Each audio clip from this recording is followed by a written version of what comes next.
Good day, Orteans. Your lecturer for today is Professor Frederick Rodriguez, top 1 in the October 2005 Criminologists Licensure examination.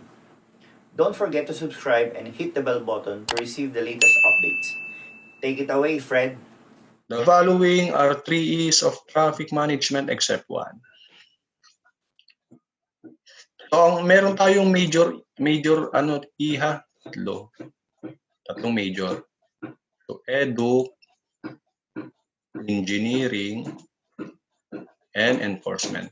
Then actually, merong 5E daw. Walang problema dyan. Huwag nyo nang hindi na kailangan pag-away-awayan. Basta ito yung major. Then kapag ang tanong naman is 5E, then we have economic, and meron ding traffic, ecology. Okay? Pero basta ang major ito. Sige, ano yung hindi kasama? Very good. Evaluation. Ito yung major iha. Then isama nyo to as pang-4 at pang-5. So education is training and practice. Enforcement action is taken by the police. Arresting, issuance of ticket, implementation. At engineering, okay, o planning, geometric design, o bakit ganun yung itsura ng bakit kulay red ang warning? O kasi ang red, it represents danger. Ever since daw, psychologically, pag nakakita daw tayo ng red, it is danger daw. Okay? So yun nga lang, pag nakakita ka ng nagsusuot ng red, na danger, happy birthday. Right? Actually, psychologically daw, consciously, we look at red as danger. Okay? Yung traffic light na nagsasabing stop, danger. Right? O traffic operation of road, saan ilalagay ang highway, saan ilalagay ang tulay, and all that. Okay? So yung network, terminals, engineering lahat yan. Okay? So 23, what is the process of giving training? Okay, ito yung education. Right? Education. So, kasama na yung driving school, yung kung sino sa inyo ang tinuruan ni tatay, mag-drive, yun, part na yun ng traffic education. And as a matter of fact, maski nung elementary tayo and even kindergarten, tinuruan na tayo, di ba? So bago daw tumawid, anong gagawin? Tingin sa kaliwa muna dahil doon nang gagaling ang sasakyan. At pagdating mo sa gitna, tingin sa kanan. Pero kaliwa kanan pa rin. Baka kasi may nag-counterflow, hindi mo nakita, nabangga ka pa. Sila pa yung galit. Right?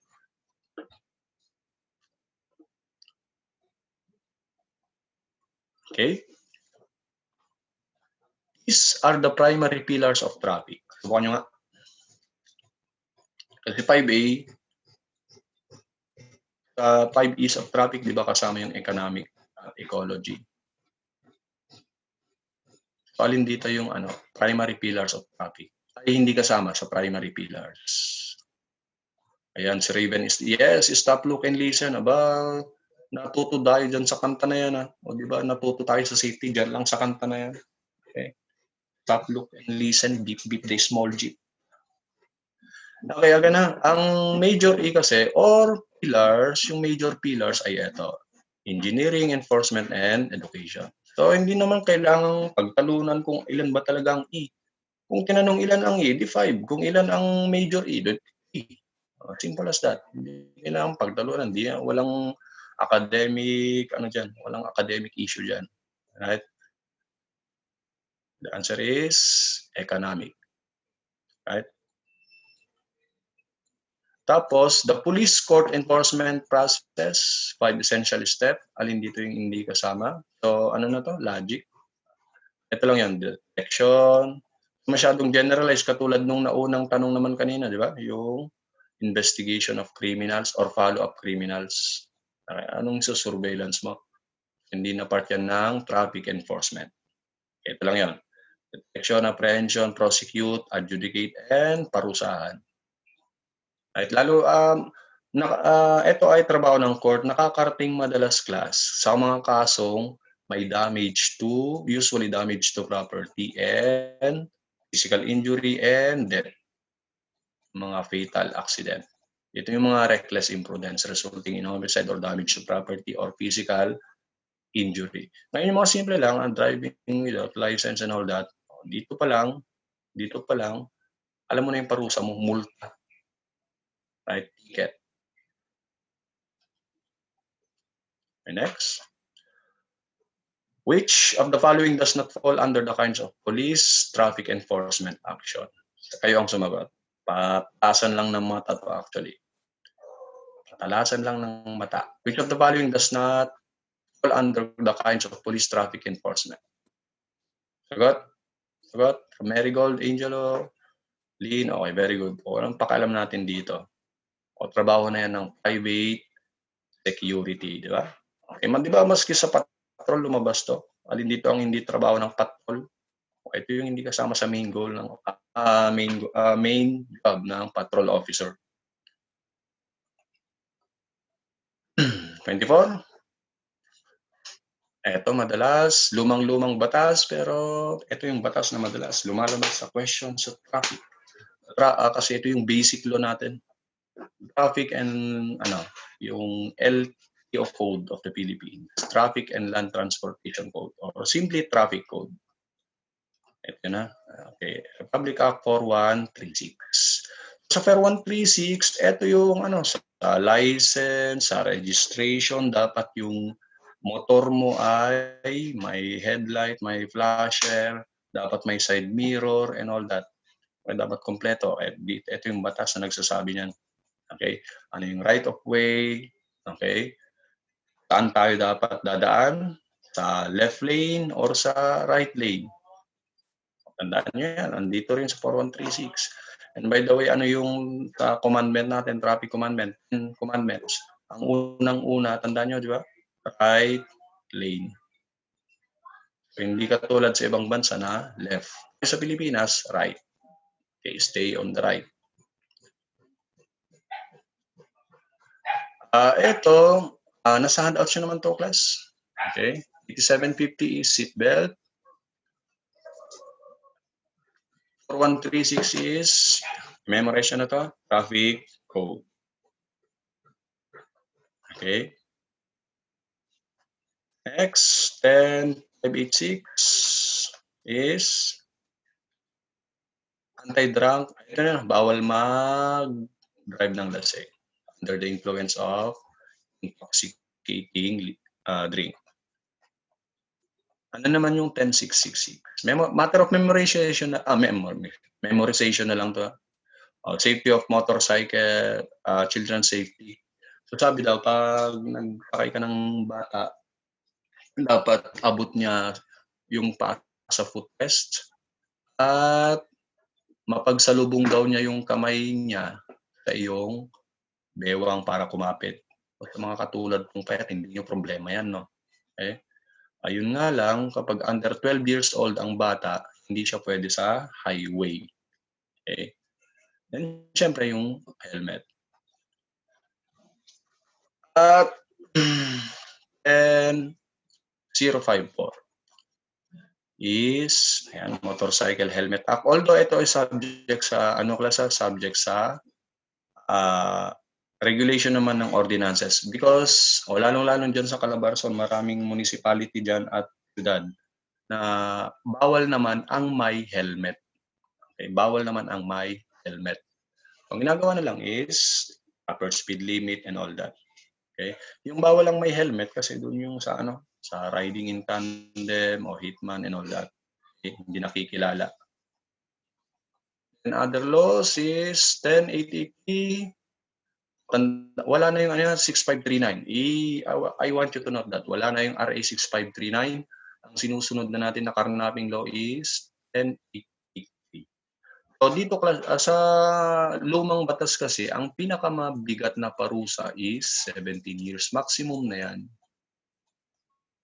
Yung new carnapping law naging bailable kasi parang ang parusa niya na is parang reclusion 20 to 40 years. So essentially, pag malakas yung non-bailable. So pag malakas yung ebidensya, hirap siyang magpiyansa. Yun yung salient feature ng new anti-carnapping law, 1083. And 10913 is, ito naman, ano naman to? Distracted driving. Ano naman to, class? Sige, subukan nyo nga. RA 1093. 913. One. Distracted driver. Ano to? Come on, come on, come on, come on. Nagsi-CP. Very good, very good. Nagsa-cellphone. Right? So kung ano kayo, nagda-drive kayo, class, so yung cellphone dapat may, may ano na yan, arak, tapos naka-Bluetooth ka para hindi mo kailangang hawakan physically yung cellphone. Okay? So pwede pa rin tumawag, may paraan. 10913. Then 8794 is anti-overloading sa mga ano to, passenger. Okay?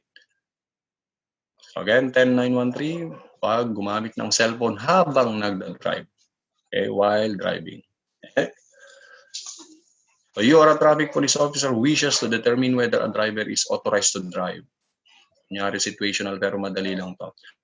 What is the evidence you would ask him to show and prove that he is allowed by LTO to operate vehicle? Ano daw yung titignan mong ebidensya para malaman kung siya ay allowed by LTO to operate vehicle?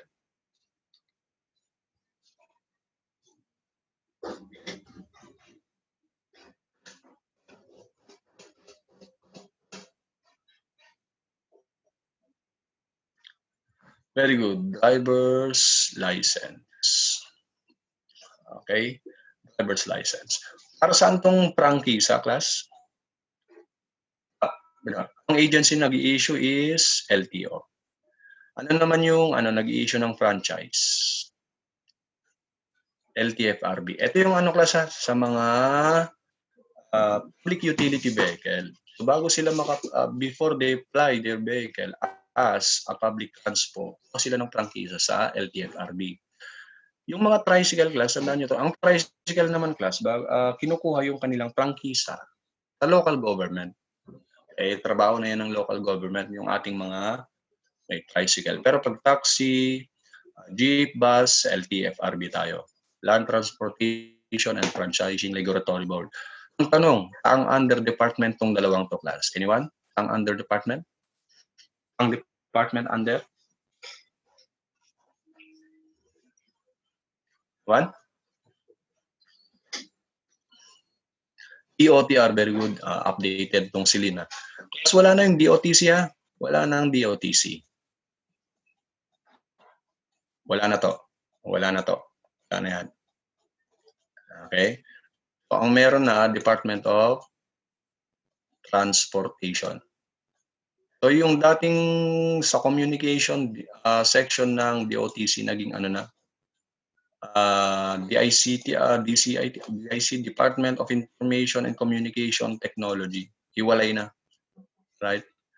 Now, question, ano pa kaya yung, ano yung pwede nyong applyan under ng agency na under ng DOTR na may baril din naman. Kung gusto nyo talaga ng may baril. Yung pwedeng mag-patrol, limited. Ano pa yung enforcement agent?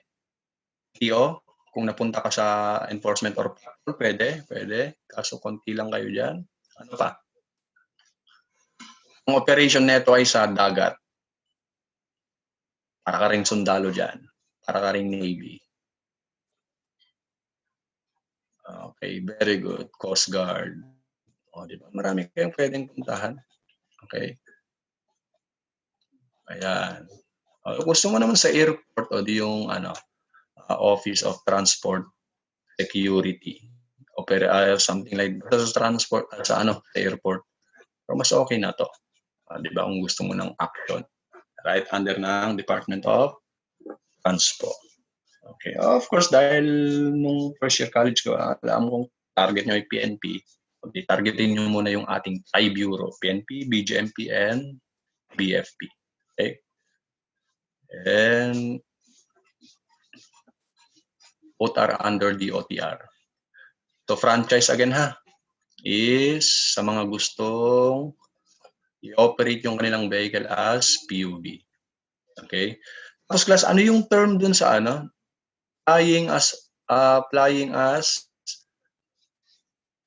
public utility vehicle without the required franchise. Anong tawag yan? Tandaan nyo, colorum. Okay, again. Ang point case, yung private, yung pang private, hindi pang passenger. Ngayon class, pag ilagay natin yung vehicle natin, ginamit natin yung vehicle natin as pang public transport, pero walang prangkisa. Ang tawag dyan, colorum. Marami tayong problema sa colorum, but usually ako din ay sumasakay sa colorum. Wala nang masakyan, anong magagawa? Okay? So usually yung nakikita nyong dyan, heavily tinted, ayan, actually colorum yan. Okay? So no franchise. Okay? If you want to learn more from him, take our Road to 1 Million challenge. If this channel hits 1 million subscribers, we will release the rest of his lectures. Or you can watch the rest of his lectures now by enrolling in Ortea Criminology Review. Just message us on our Facebook account for more details. See you soon, Orteans!